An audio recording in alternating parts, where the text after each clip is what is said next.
Open to all genders, hanapin lang si Percy. Hello, si Kevin.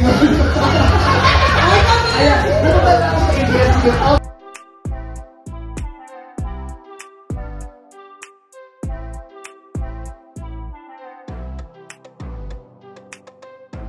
Tila isang pamilya na talaga ang turingan sa isa't isa ng mga It's Showtime host.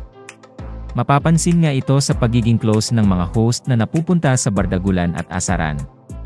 Gaya na lamang kahapon sa It's Showtime kung saan ay nagbabasa ng spiel si MC, at kinulit siya ng mga It's Showtime host dahilan para hindi nito makabasa ng maayos sa prompter.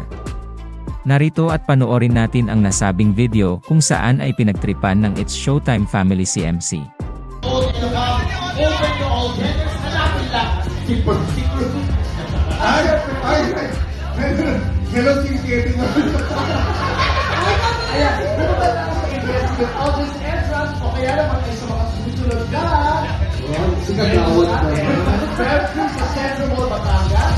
Feb 10, Central Mall, Antipolo. Feb 17, sa Lighthouse Center at Central Mall, Rojas. Hello, Grabe, Kelvin.